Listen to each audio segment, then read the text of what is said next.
Bismillahirrahmanirrahim. Assalamualaikum warahmatullahi wabarakatuh. Alhamdulillah wassalatu wassalamu ala Rasulillah wa ala alihi wa sahbihi wa man wala wa ba'd. Saudara-saudariku dimanapun Anda berada, saya Adi Hidayat izinkan menyapa dan mendoakan kita semua. Semoga Allah senantiasa menyayangi, melindungi dan merahmati kita tanpa kecuali. Alhamdulillah, dari sekian kita belajar dan mengamati situasi dinamika yang terjadi dalam konteks kehidupan kita, bahkan dalam skala global, menghadirkan banyak hikmah, banyak pesan-pesan, dan juga pendalaman-pendalaman dan perluasan wawasan keilmuan kita. Di antara itu, ada sebagian kawan juga yang bahkan banyak bertanya, banyak meminta terkait kejadian yang berlangsung di Palestina, yang sering kita uraikan, kita bahas, untuk mendalami kembali genealogi, ya, atau asal keturunan dari umat Yahudi. Edisi kali ini kita akan coba belajar bagaimana Al-Quran, hadis-hadis Nabawi Sallallahu Alaihi Wasallam memberikan informasi yang valid kepada kita tentang keturunan dari umat Yahudi, perilaku-perilakunya, dan juga diksi-diksi Al-Quran yang sangat indah, yang bahkan mengajak seluruh manusia, terkhusus juga dari kalangan umat Yahudi, untuk kembali pada jalur-jalur kebenaran dan menampilkan realitas yang terjadi sepanjang zaman. Seperti apa uraiannya? Ini yang coba kita akan kaji di kesempatan mulia ini, insya Allah. Baik, untuk menemukan jawaban tadi, kita harus menggali dulu secara genealogi, garis keturunan, baik ke atas ataupun ke bawahnya, dari mana kemudian umat ini muncul, seperti apa perjalanannya, bagaimana karakteristiknya, dan seperti apa kita merespon dalam konteks kehidupan global ataupun konteks kehidupan kita, ya, secara individual dalam konteks berinteraksi di sosial kehidupan kita saat ini. Baik, saya akan mulai teman-teman sekalian dari Abul Anbiya dulu ya. Abul Anbiya, bapaknya para nabi. Ya, gelar ini diperoleh oleh Khalilullah yang sangat dekat dengan Allah Subhanahu wa taala, yaitu Nabi Ibrahim alaihi salam, ya. Nabi Ibrahim. Baik, saya tuliskan dulu seperti ini. Ya kan? Nabi Ibrahim alaihissalam. Baik, nanti ini ada jalur keturunan ke atas, teman-teman sekalian. Ya, ada jalur keturunan ke bawah ke sini. Nah, jalur keturunan ke atasnya kalau kita sambungkan misalnya kan. Nah, ini yang walaupun ada perdebatan kita tuliskan dulu ya, dari Azar, kemudian ke Teruh, kemudian ke Abir, ya, tuliskan begini Abir. Nah, ini Abir ini nanti ada yang mengaitkan juga dengan bahasa Ibrani yang saat Nabi Ibrahim tinggal di Padan Aram, ya, yang sekarang itu wilayah Irak, dulu dikenal dengan Babilonia. Nanti kita turunkan juga, ya. Kemudian bin Azar, bin Taruh, bin Abir, kemudian bin Kinan, bin Arfakhshad. Tuh, ini penting sampai ada alarm tuh di komplek. Arfakhshad. Nah. Bin Azar, bin Taruh, bin Abir, bin Kinan, bin Arfakhshad, bin Sam. Kemudian di sini Sam. Nah. Kemudian bin Nuh alaihissalam. Nuh alaihissalam. Ayo teman-teman sekalian ya. Nah. Jadi ini Nabi Ibrahim alaihissalam, ya, keturunan tentunya nanti akan ketemu dengan Nabi Nuh, dan Nabi Nuh pun akan tersambung kepada Nabi Adam alaihissalam. Tapi kalau kita bahas ke atas terlalu jauh nantinya ya. Jadi kita cukupkan sini dulu. Jadi Ibrahim alaihissalam, bin Azar, bin Taruh, bin Abir, bin Kinan, bin Arfakhshad, bin Sam, bin Nuh alaihissalam. Ya. Dan Nabi Nuh alaihissalam ini nanti akan melahirkan generasi yang terus nanti berkembang, ya, menebar keturunannya, generasinya di muka bumi yang sekarang kita menjadi bagian dari keturunannya. Ya, terutama dari 3 keturunan beliau. Ya, ini Nabi Nuh alaihissalam kan dalam sejarah disebutkan setidaknya ada 4 kan ya. 4 dari anak keturunan, 1 Kan'an, ya. Nah, ini yang kemudian tenggelam dalam banjir besar karena beliau tidak mengikuti arahan ayahandanya, ya. Kemudian juga nanti ada Sam. Nah, ini yang ke sini keturunan Nabi Ibrahim alaihissalam, nanti dari sini ya, tarik jalur ke atas. Dari Sam, kemudian ada Ham, kemudian ada yang keempat Yafith, ya, Yafith.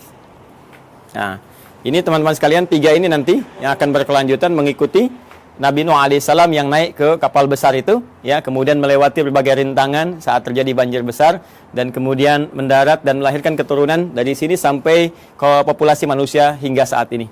Ya, dari Sam ini nanti melahirkan diantaranya bangsa Arab, ya. Kalau mau kita rinci lagi, teman-teman sekalian, misalnya di sini nanti ada Asyur, ya, seperti ini. Yang nanti ada Assyria, yang ada Babil, yang Babilonia, nanti yang Fadan Arab. Kemudian nanti ada Aram, ya, ada Finit, ya, nanti satu garis nanti ke Ham, ini melahirkan Afrika. Kemudian juga nanti ada Kanaan, Kanaan, ini Palestina, ya, dan sekarang Palestina atau Filistin. Nah, ini yang Babilonia, yang Irak, ini yang Aram, ya, Aramai ke wilayah Syria yang ke sebelah sana. Ini Asyur, Assyria, Finit nanti ke sebagian, nanti ketemunya dengan jalur Ham nih, yang di Afrika. Kemudian ada Kaldan. Nah, ini Irak kuno, teman-teman sekalian. Kemudian juga ada Ibrani. Ibrani ini nanti ada yang juga mengaitkan dengan bahasa Fadan Arab, ya, yang di Babilonia, yang menjadikan keturunan ini nanti berbahasa Ibrani. Lalu dari situ juga ada yang mengaitkan dengan Abir, yang jadi bahasanya Nabi Ibrahim alaihissalam ketika ada di Fadan Arab. Dan ketika hijrah nanti, ya, beliau ke wilayah Syam yang kita masuki sekarang, wilayah Syria, ya, Syria, Yordania, Palestina ada di situ, kemudian juga Libanon. Nah, nanti kemudian bertransformasi bahasanya penyesuaian dengan Aramaik, karena itu nanti dari Ibrani ke Aramaik. Nanti kita gali bagian aspek bahasanya ketika sampai ke sana. Kemudian di sini juga ada Masri, ya, yang nanti melahirkan turunan Mesir karena perpaduan dari sini, ya. Jadi kita temukan Asyur, Babil, kemudian Aram, Finit, Kanaan, Kaldan, Ibrani, Masri. Ini diantaranya, ya. Kita 1, 2, 3, 4, 5, 6, 7, 8. Kita hitung, ya, kurang lebih 8. Nah, nanti Sam ini teman-teman sekalian yang populer nanti masuk kepada unsur Semitik yang sekarang, ya, termasuk Arab di dalamnya. Jadi kalau ada kita dengar Smith, ya, musuhnya Keanu Reeves, ya, dalam Matrix itu, ya, ada si Smith. Sam bukan itu saja, nanti banyak kalau nanti kita belajar, ya, tentang pemikiran Hollywood. Saya nggak berinteraksi dengan film-film dan sebagainya, tapi saya baca sejarah, ya. Nanti kalau kita baca dengan pemikiran itu, suatu saat kita akan belajar, dia akan temukan banyak sekali Sam, dan itu sangat menarik gitu, sangat menarik. Ya, kenapa temannya yang di Lord of the Ring itu kan yang mengiringi si Sam juga. Di Transformer namanya Sam juga. Nanti kadang-kadang ada Smith juga dan seterusnya. Nah, itu ada kaitan-kaitan nanti, ya. Kaitan-kaitan dengan pesan-pesan Semitik. Cuma Semitik itu nanti tidak akan dikhususkan kepada golongan Yahudi saja. Ya, Arab juga Semit. Ya, nanti ini turunan Semitik nih. Ngambung ke sana. Kanaan, Palestina juga Semit. Jadi kalau Anda anti Semit, ya anti Palestina juga. Jadi kalau misalnya Anda bully orang Palestina, atau bahkan Anda, mohon maaf sekali, ya, kemudian bombardir, atau bahkan kemudian Anda zalimi, aniaya, kriminalisasi, itu antisemit juga, ya. Termasuk ke orang Arab itu antisemit juga, ya. Jadi Semitik ini galinya ke sini nanti, ya. Ini nanti Ham lebih kepada ras Afrika, ya, dan turunannya nanti, ya, termasuk nanti ke Finit ini nyambung ke sini, dan ini Yafitik nanti melahirkan bangsa Eropa, dan nanti kita akan lihat turunan-turunan yang selanjutnya. Ini garis besar dulu, ya, teman-teman sekalian, untuk menunjukkan bagaimana dari garis genealogi Nabi Ibrahim ke atas, ya, alaihissalam, sampai nanti ke Adam alaihissalam.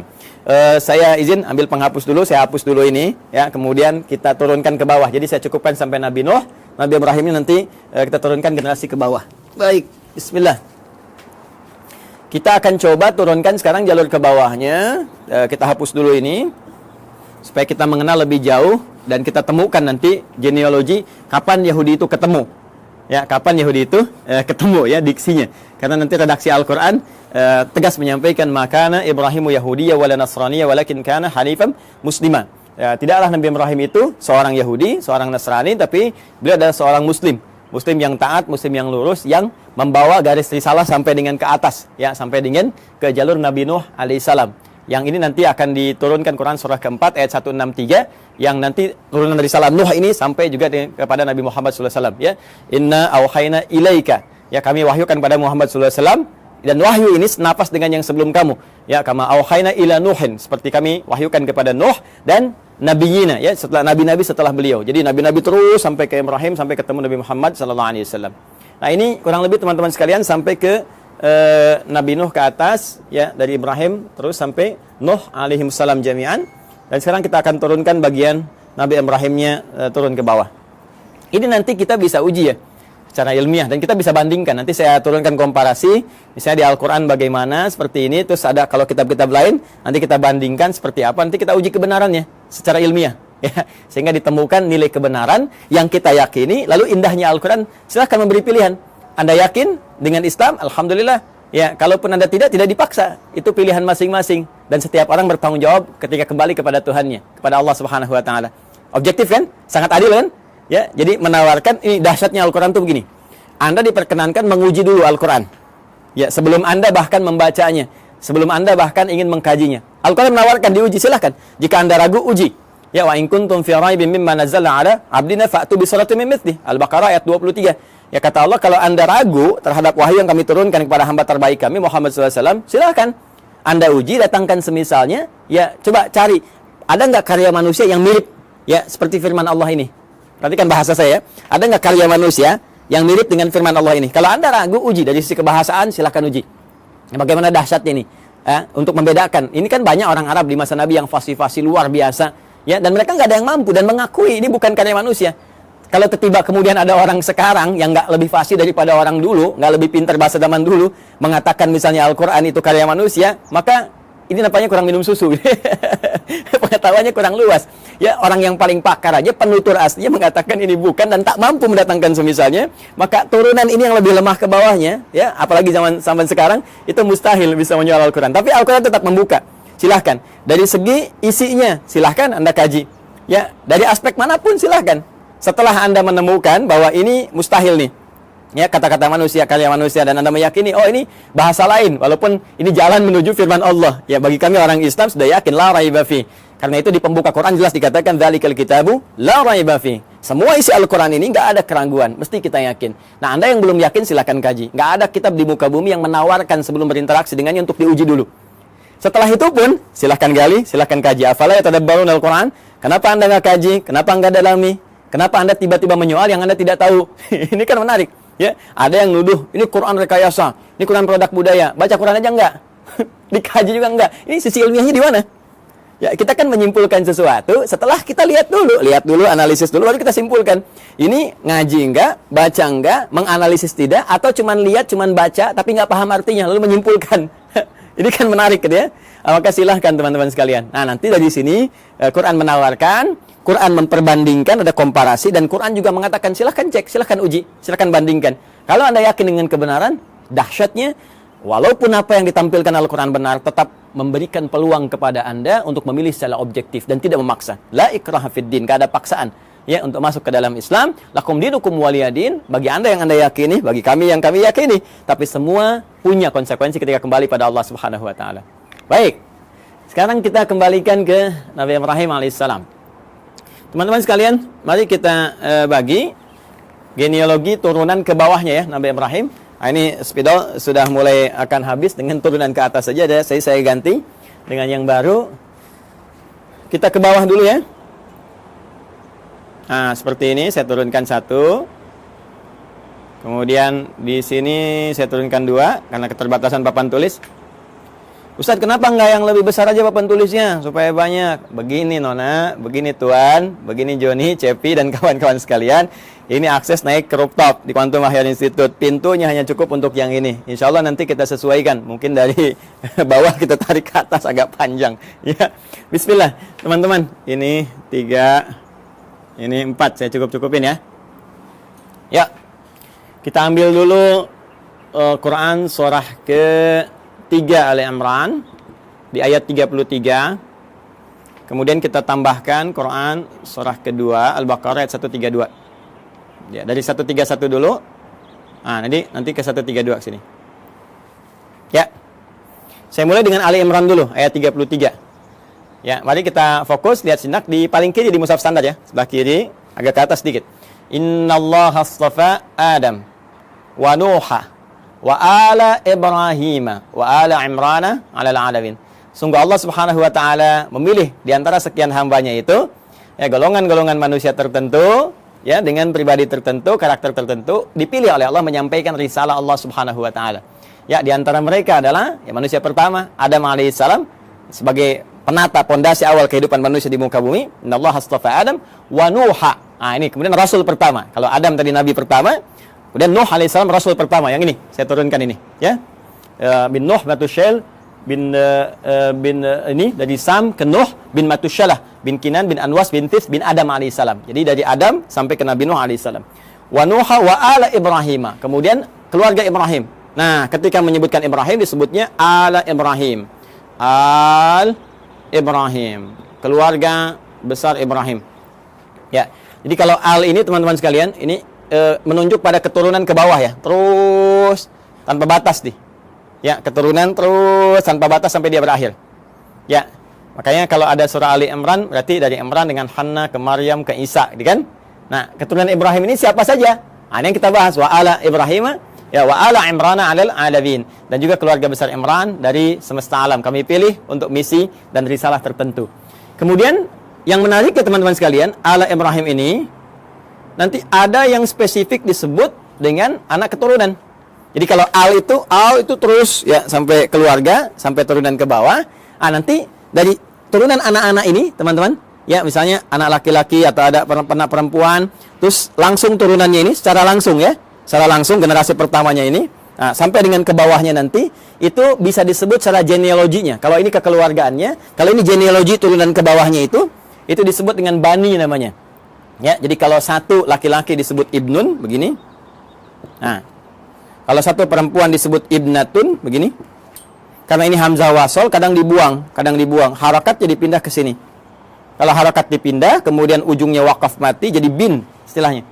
Anak laki-laki. Ini dibuang, jadi bin, ini mati, jadi bintun, binti, anak perempuan.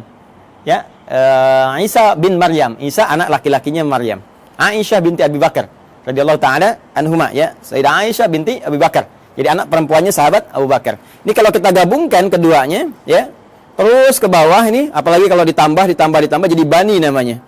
Ya, bani, ya kan? Anak keturunan, garis keturunan, genealogi yang ke bawahnya. Baik, nah sekarang kita sambungkan ke Quran surah 2 Al-Baqarah ayat 131. 131-nya mengatakan, "Idz qala lahu rabbuhu aslim, qala aslamtu lirabbil alamin." Ini dasar pertama.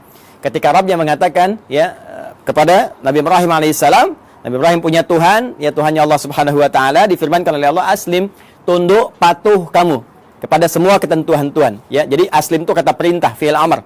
Ya, aslim tunduk patuh. Jadi orangnya disebut dengan muslim.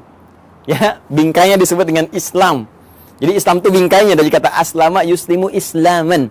Ya, Islam itu ya disebut dengan bingkainya, frame-nya, ketika kita masuk ke dalamnya beriman, yakin kita masuk. Ya, begitu masuk namanya muslim kita. Keyakinan kita menjadikan kita mukmin. Mukmin itu keyakinannya, muslim itu orang yang masuk ke dalam bingkainya. Muslim. Ya, tunduk patuh. Jadi nama muslim Islam itu memberikan kesan bahwa kita mesti tunduk, mesti patuh dengan perintah Allah Subhanahu wa taala, jangan melanggar ketentuan, ikuti semua arahan-arahan, perintahnya, jauhi larangan. Itulah Islam. Jelas ya? Orangnya muslim. Maka kata Allah Subhanahu wa taala berfirman pada Nabi Ibrahim, "Aslim, kamu tunduk patuh pada perintah Tuhan." Ya, maka beliau katakan aslamtu lirabbil alamin. Saya siap ya Allah. Sami'na wa ata'na. Ya, kita tunduk, kita patuh, kita taat, ya kan? Maka beliau katakan aslamtu lirabbil alamin, saya tunduk, saya patuh ya Allah kepada Rabb semesta alam, seluruhnya tanpa kecuali. Maka di sini Al-Qur'an mengatakan beliau hanifah muslimah, orang yang lurus, yang tegak, yang patuh, muslim. Ya, sifatnya disebut apa tadi? Islam. Ya, jadi di sini kalimat pertama ingin saya tegaskan bahwa risalah-risalah yang dibawa Nabi Ibrahim sampai ke Nabi Nuh, ya, sampai bahkan ke Nabi Adam alaihissalam, sampai turunan di ke bawah, tidak akan lepas dari misi yang sama, yaitu misi untuk tunduk patuh pada ketentuan Allah Subhanahu wa taala. Tunduk patuh pada ketentuan Tuhan. Ditugaskan tunduk patuh. Jadi nggak ada nabi yang berkhianat. Ya, nggak ada nabi yang melanggar. Nggak ada nabi yang bergeser pada ketentuan Tuhan. Semua dijaga, penjagaannya disebut maksum. Karena itu sifat nabi, rasul itu punya sifat maksum, terjaga dari salah. Kalaupun naluri manusianya ingin berbuat salah, maka diluruskan. Tidak, ini ya, ini yang benar. Ya, walaupun bergeser dari nilai-nilai risalah ke kemanusiaan, nanti akan ditarik kembali. Ini manusia. Ya, sedangkan kamu punya visi kerasulan. Kamu manusia, kerjakan sifat kemanusiaannya, itu normal, itu biasa. Tapi risalah kerasulan menjagakan kamu terjaga dari perbuatan-perbuatan yang menyimpang. Maka disinilah kemudian kepatuhan, ketundukan itu dibangun. Karena itu, kepatuhan, ketundukan dalam bahasa Arab itu disebut dengan Islam namanya. Orangnya Muslim. Karena itu semua risalah, bahkan dari Nabi terakhir, Nabi Muhammad SAW, sampai ke atas, risalahnya risalah Islam. Risalah yang menjadikan mereka tunduk, patuh kepada Allah, dan tidak menyimpang, tidak merubah apapun. Ini penting kalimat terakhir ini saya katakan. Tidak menyimpang, tidak merubah apapun. Termasuk merubah firman-firman Allah, ketentuan Allah, ya, hanya sebatas urusan-urusan dunia. Tidak, jauh daripada itu. Jelas ya? Kemudian amanat ini disampaikan kepada generasinya. Nah, ini dia nih.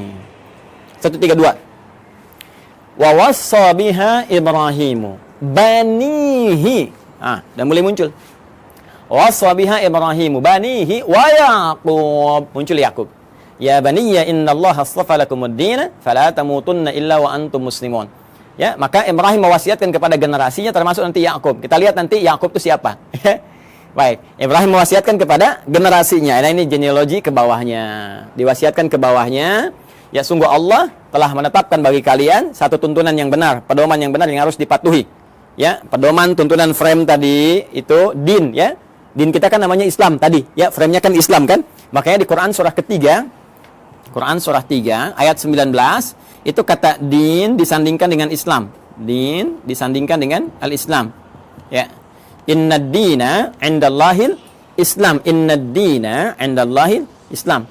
Tadi frame-nya disebut Islam, kalau kita masuk frame ya ke dalamnya karena yakin patuh, tunduk, ya yakin tanpa ragu disebut iman, orangnya mukmin atau amanah atau amanu. Jadi begitu kita masuk disebut ya ayyuhalladzina amanu. Frame-nya disebut Islam. Kalau sudah masuk mesti tunduk, patuh untuk mengerjakan semua ketentuan. Makanya nanti semua ketentuannya disebut silmi namanya. Quran surah kedua ayat 208. Ya ayyuhalladzina amanu, ay orang yang telah yakin, ya, tanpa ragu, udkhulu fis silmi. Maka tunaikan semua ketentuan-ketentuan dalam frame ad-din ini. Apa frame-nya? Islam. Artinya harus tunduk, harus patuh. Ya, karena itu di lain kesempatan Nabi Ibrahim menyebutkan di Quran surah kedua ayat 132, ya, innallaha astafa lakumuddin. Allah telah memilihkan bagimu frame kehidupan yang ada pedoman di dalamnya, yaitu Islam. Patuh, ya. Ke siapa ini disampaikan? Banihi. Kepada keturunan-keturunannya, anak-anaknya secara genealogis, ya. Nah, ini dia yang secara genetik kita akan turunkan. Siapa anak-anak ini? Bahkan di ayat ini diberikan kisi-kisi, salah satunya ada Yaqub. Siapa Yaqub itu? Kita yang coba akan turunkan, teman-teman. Baik, izin saya hapus dulu ini. Yang ini saya hapus, ya, supaya nanti kita mudah menurunkan keturunan secara genetik dari yang ini dulu. Bismillah, Nabi Ibrahim alaihissalam, beliau kemudian menikah. Ya, diberikan jalan oleh Allah Subhanahu wa taala untuk menampilkan risalahnya dan supaya risalah itu terus ya menyebar, meluas dalam generasi-generasi selanjutnya yang melanjutkan risalah ayahandanya tercinta yaitu Abul Anbiya. Maka Allah berikan kemudian jalan untuk pernikahan. Nah, ini jalurnya untuk menikah. Ya, bukan hubungan sembarangan gitu ya. Maka adalah kemudian perempuan yang sangat luar biasa terhormat. Terhormat, perempuan baik, suci, akhlaknya mulia, dan cantik jelita. Nah, ini jarang sekali yang seperti ini, itu Sayyidah Sarah. Ya. Masih di Padan Arab nanti ya, di Babilonia nanti bertemu jodohnya dengan beliau. Kemudian nanti di sini ada Sayyidah Sarah binti Am al-Khalil. Am al-Khalil. Am al-Khalil ini binti pamannya Nabi Ibrahim sendiri. Jadi Nabi Ibrahim punya saudara, punya paman juga, nanti punya anak namanya Sarah, perempuan, nanti menikah. Ya. Makanya disebut Sarah binti Am al-Khalil. Ya. Sarah binti pamannya Nabi Ibrahim sendiri atau saudaranya ke atas ya, nanti di Babilonia. Dinikahkan nanti dengan ini, nanti kita akan turunkan. Kemudian dengan Sayyidah Hajar alaihassalam, ya, al-Qibtiyah al-Misriyah. Al-Qibtiyah al-Misriyah. Al-Misriyah. Seperti ini. Baik, umumnya manusia saat ini atau kebanyakan itu kan orang-orang saat ini mengetahui dua ini ya, Sayyidah Sarah, Sayyidah Hajar, Sayyidah Sarah, Sayyidah Hajar, istrinya Nabi Ibrahim. Padahal nanti ternyata ada lagi yang ketiga namanya Kantorah. Kantorah bin Yaqtan, binti Yaqtan. Kantorah binti Yaqtan. Ini dia. Ada Kantorah binti Yaqtan. Ketiga dikenal juga dengan Kantura ya, Kantura, bukan Tantura, ingat ya, Kantura. Kantorah ya. Dan yang ini yang keempat di sini Hajun. Sayyidah Hajun binti Al-Amin. Masya Allah. 1, 2, 3, 4. Sayyidah Sarah binti Amil Khalil, Sayyidah Hajar Al-Qibtiyah Al-Misriyah, kemudian Sayyidah Qantara binti Yaqtan, kemudian Sayyidah Hajun binti Al-Amin. Inilah 4, ya. 4 istri Nabi Ibrahim alaihissalam, dan dari sini kita akan turunkan dari keturunannya Sayyidah Sarah, kemudian melahirkan Nabi Ishaq alaihissalam. Ini dia. Sayyidah Hajar nanti melahirkan Nabi Ismail alaihissalam. Nanti teman-teman penting saya sampaikan. Jadi ini Nabi Ismail alaihissalam lahir duluan. Ya, lahir duluan. Saat usia Nabi Ismail itu 14 tahun. Usia Nabi Ibrahim kisaran 120 tahun. Dan usia Sayyidah Sarah itu 90 tahun. Maka lahirlah Ishak. Ini kisahnya sangat menarik nih ya. Jadi Ishak itu di dalam bahasa Arab itu bisa seakar dengan kata dhahak. Ya, dhahak. Artinya tertawa bahagia. Ya, tertawa bahagia. Nah, kenapa ada kalimat ini? Ada sebagian yang menduga begini. Ada kaitan dengan Quran surah ke-11 ayat 71. Ya. Sampai dengan sama juga dengan isyaratnya di Quran surah ke-51 Adz-Dzariyat ayat 24 sampai dengan 29. Di Quran surah 11 Hud ayat 71 itu jadi kisahnya begini. Kisahnya bahkan sampai viral ya. Itu kisahnya ketika datang malaikat, ya, beberapa rombongan malaikat ingin menuju kaumnya Nabi Lut. Dikisahkan di sini nih. Quran surah 51 buka ayat 24-nya. Di sebelah kanan agak ke bawah. Ya, hal ataka hadits dhaifi Ibrahim al-mukramin id dakhalu alaihi faqalu salama qala salam qaumum munkarun. Jadi datang serombongan malaikat mampir ke tempat Nabi Ibrahim, tujuan utamanya adalah ke saudara beliau di Nabi Lut, ya. Jadi di situ di satu masa ada 2 distrik berbeda, nabinya ada 2, rasulnya ada 2, ya. Jadi nggak setiap masa nabinya 1, boleh jadi setiap tempat itu yang berbeda ada nabi juga. Nah, ini keponakannya, Nabi Lut itu keponakan Nabi Ibrahim. Kemudian apa yang terjadi? Ketika akan datang yang menghukum umatnya Nabi Lut yang memang minta diadab, ini keterlaluannya, minta diadab, ya, maka malaikat mampir dulu ke tempatnya Nabi Ibrahim. Ketika itulah mengabarkan bahwa Sayyidah Sarah ini yang sudah usia 90 tahun itu akan punya keturunan, akan punya anak, akan mengandung. Maka di sini kemudian beliau disebutkan sambil menepuk wajahnya, fasaqat wajhaha wa qalat ajuzun aqim. Beliau mengatakan, apa yang seperti ini masih mungkin bisa punya keturunan? Itu sambil berdiri. Berdiri itu bahasa Arabnya qaimun, qaim. Kalau perempuan tambah tak di ujungnya, qaimatun. Ya, jadi sambil berdiri menepuk begini sambil tertawa. Ya. Ini Yang seperti ini apa masih mungkin punya keturunan? Jadi ketawa gembira, tertawa tapi nepuk-nepuk, ya, seakan takjub dengan keadaannya. Maka di Quran surah ke-11 ayat 71 disebutkan, wa imra'atuhu qa'imatun fadhahikat fabasyarnaha bi Ishaq. Ya. Masya Allah. Wa imra'atuhu, sedangkan istrinya Nabi Ibrahim alaihissalam yaitu Sayyidah Sarah qa'imatun, langsung berdiri mendengar kabar itu. Ya, ketika malaikat mengatakan di surah ke-51 ini, ya, kemudian mengatakan fabasyaruhu bi ghulamin alim, dia akan dapat anugerah seorang anak yang sangat cerdas, gulamun alim. Kalau Ismail gulamun halim, kalau ini gulamun alim. Ya, halim itu cerdas dan perasa. Ya, tapi gulamun alim cerdas. Jadi anak kamu akan lahir darimu anak yang sangat cerdas, gitu kan? Anak jenius, cerdas, maka langsung bangkit menepuk, tertawa gembira. Apa mungkin yang masih begini masih punya keturunan? Ya, maka di Quran surah 71, di Quran surah 11, Hud ayat 71 dikatakan wa imra'atuhu qa'imatun fadhahikat, maka tertawa gembira dan sambil menepuk bagian pipinya, fabasyarnaha bi Ishaq, kami kemudian anugerahkan kepadanya namanya anak bernama Ishaq. Ya, yaitu apa? Memberikan kesan bahwa kamu kaget sambil tertawa, kami berikan seorang anak yang akan memberikan kegembiraan pada dirimu dan menghadirkan tertawa bahagia, tertawa gembira. Artinya yang selalu membuat engkau riang, membuat engkau bahagia sampai engkau tertawa gembira dan terhibur. Jadi apa yang kau rasakan seakan-akan sedih, gitu kan? Seakan merasakan kapan punya keturunan, sekarang kau tinggal gembira aja. Anak itu akan memberikan kesan kau sambil gembira, tertawa dan sebagainya. Itulah Ishaq. Jelas ya? Nanti ada Ismail dari Sayyidah Hajar, ya, alaihissalam. Ini disebut di Al-Quran ghulamun halim, anak cerdas yang punya empati tinggi, rasa tinggi. Sehingga nanti banyak kisah, kita akan masuk ke kisah itu ketika akan menurunkan Ismail sampai ke Nabi Muhammad SAW, ya. Itu bagaimana bapaknya akan membawa tugas yang tidak mudah meninggikan bangunan Ka'bah yang hancur atasnya di masa Nabi Nuh itu. Tiba-tiba nanti Ismail datang membawa batu, merasakan bagaimana beban kerja ayahnya, pengen bantuin, ya, sehingga ketika Nabi Ibrahim mulai bekerja, tapaknya disebut maqam Ibrahim. Nabi Ismail membawa batu disusun-susun, susunannya disebut dengan Hijr Ismail. Sampai sekarang sudah ada di area Ka'bah. Nanti puncaknya saat peristiwa kurban itu. Nanti ya, supaya nggak terlalu panjang, kita berhenti dulu di sisi genetik dulu ya, sampai sini. Nah, dari Kantorah, Sayyidah Kantorah, ini juga nanti menurunkan ada keturunan-keturunan. Ya, diantaranya nanti satu, Madian. Nah, nanti teman-teman pernah dengar Nabi Musa alaihissalam ketika dikejar-kejar ya, prajurit Fir'aun, ya, dalam peristiwa itu kan pergi ke Madian dulu kan. Nah, ini nanti ada keturunan dari Sayyidah Kantorah.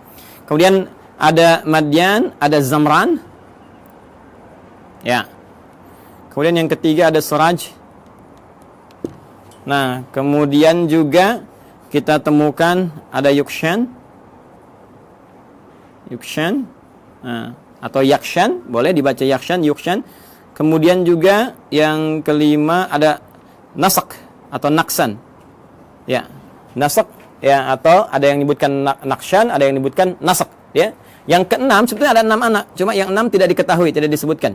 Jadi di Madian, Zamran, Suraj, Yuksan, Nasak, dan yang keenam ini tidak disebutkan ya. Referensi ini, teman-teman, referensi yang ini ditemukan di kitabnya. Namanya kita kasih ya sumbernya, supaya nggak dikira ini ngarang-ngarang gitu kan, tak-atik nih. Nama kitabnya At-Ta'rif wal A'lam.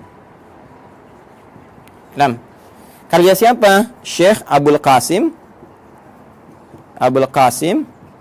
As-Suhaili.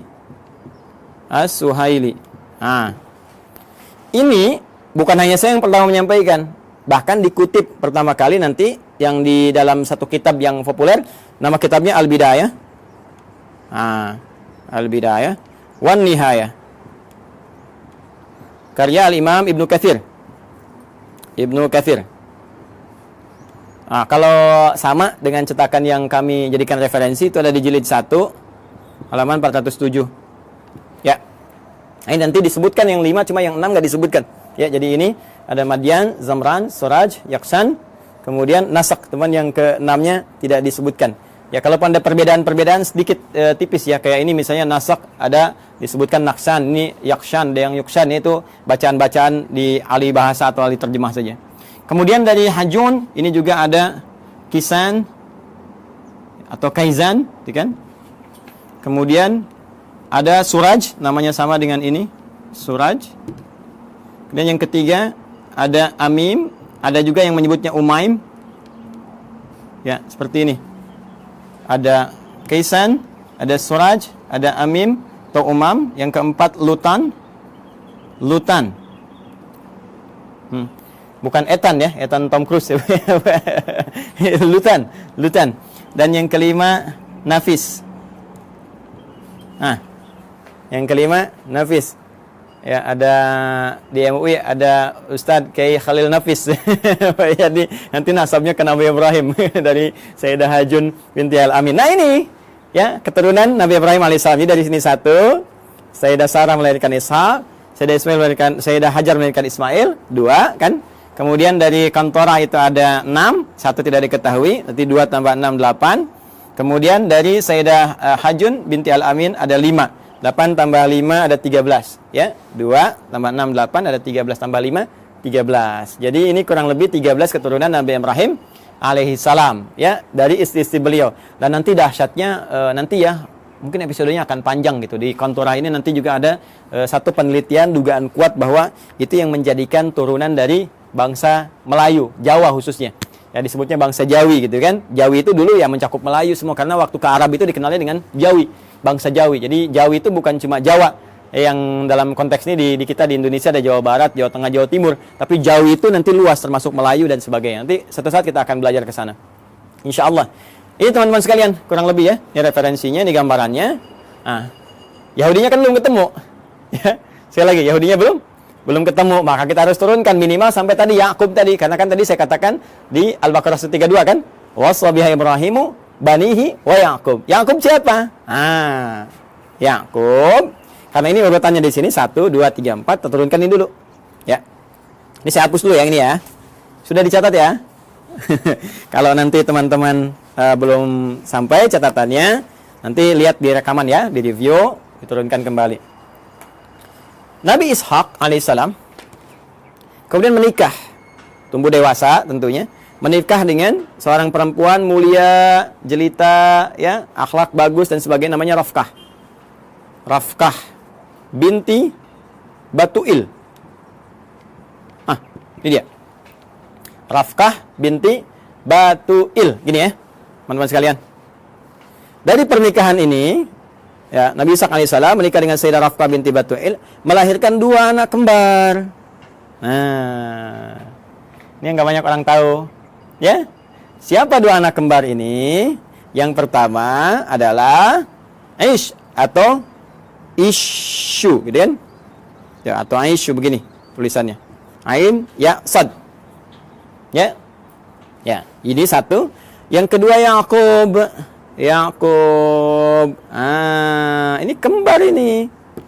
Tahunya kan Nabi Ishaq, Nabi Yakub, gitu kan? Ternyata ini kakak adik. Ini kakaknya Ish atau Isyu, ini adiknya Yakub. Gitu, ya. Coba nanti setelah berkembang remaja, saya percepat saja. Yang Ish ini, Isyu ini, nah, akan ditugaskan nanti berkelana gitu kan, merantau ke wilayah Romawi, Roma ya. Rum, istilahnya Rum. Jadi ini nanti disebutkan keturunan-keturunan dari Rum ya, yang nanti mengacu kepada yang Yafis itu ya.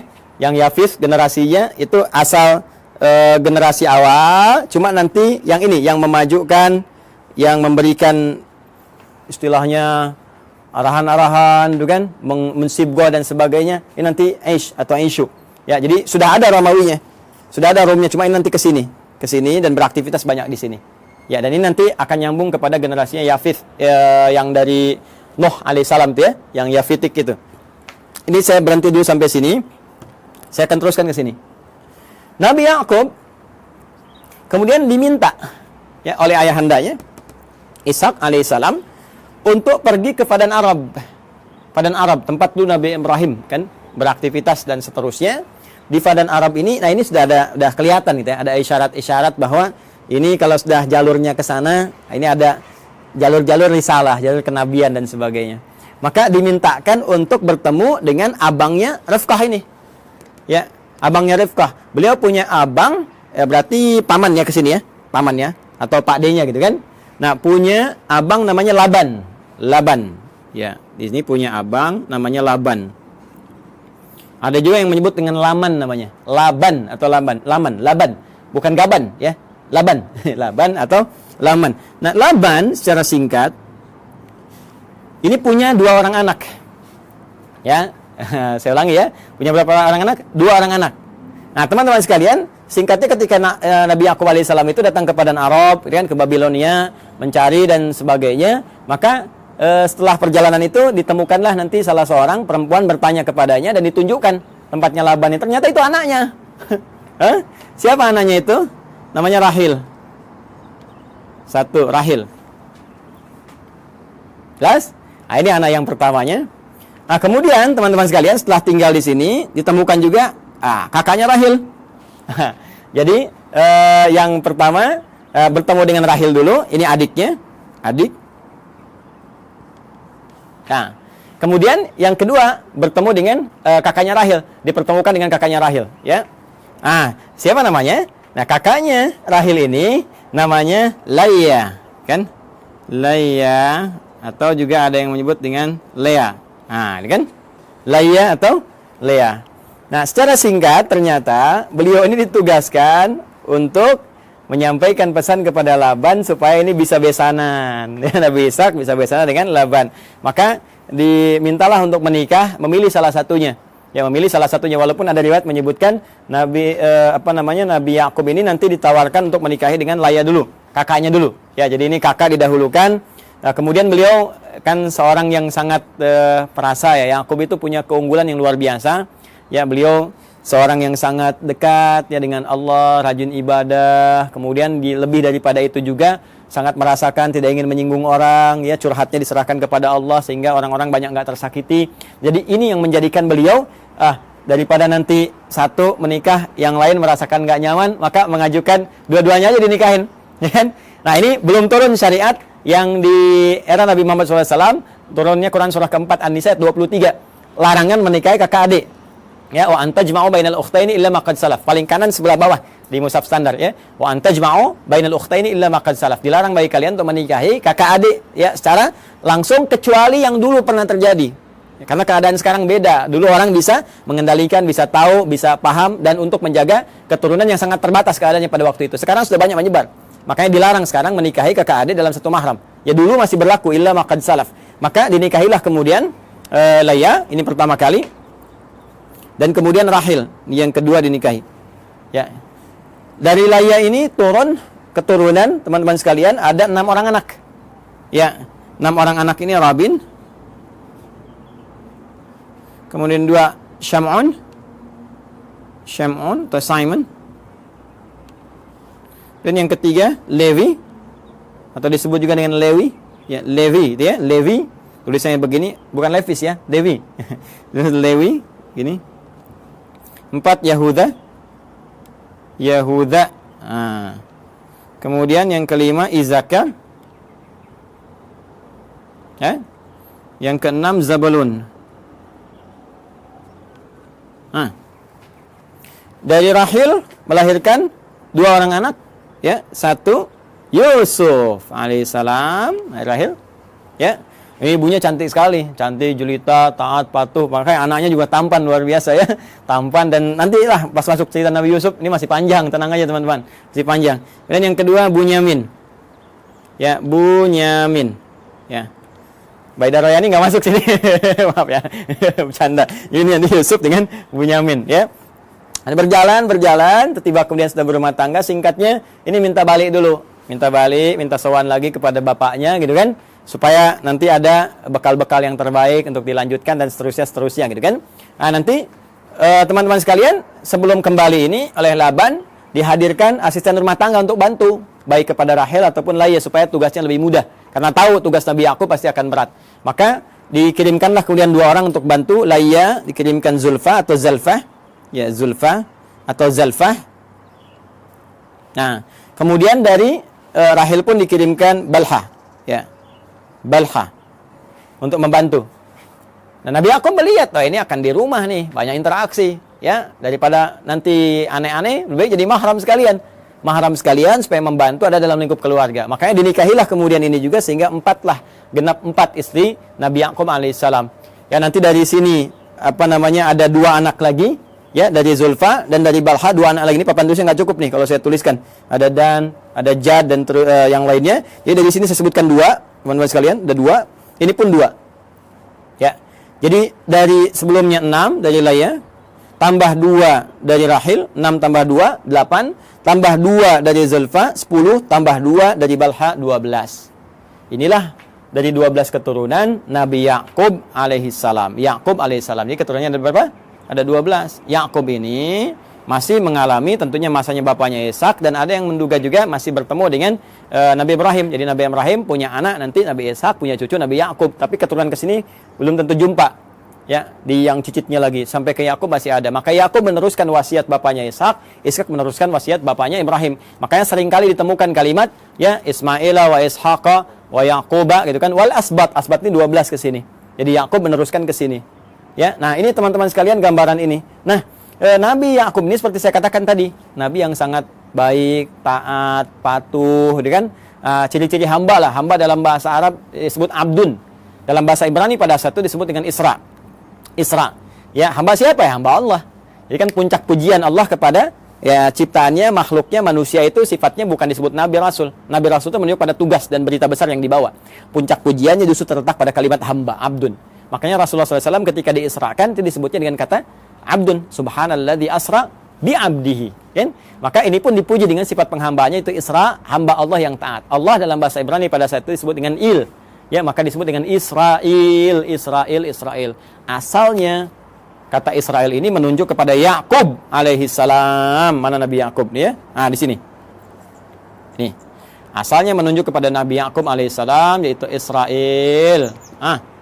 Ya, Il ini sudah kita temukan juga di Jibril, Mikail, Israfil, Israel, ya, malaikatnya Allah Subhanahu wa taala. Israel hamba, ya, Il Allah yang taat, yang saleh. Anak-anak tadi yang ini, teman-teman masih ingat kan istilahnya? Ya kan? Kalau dikumpulkan semuanya menjadi bani kan istilahnya. Maka muncullah istilah Bani Israel. Bani Israel. Jadi asalnya konotasi Bani Israel itu positif. Anak-anaknya keturunan Nabi Yakub yang saleh, yang baik. Nabi Yakubnya yang saleh, yang baik. Nah itu disebutkan Bani Israel supaya memberikan kesan untuk ikuti bapakmu.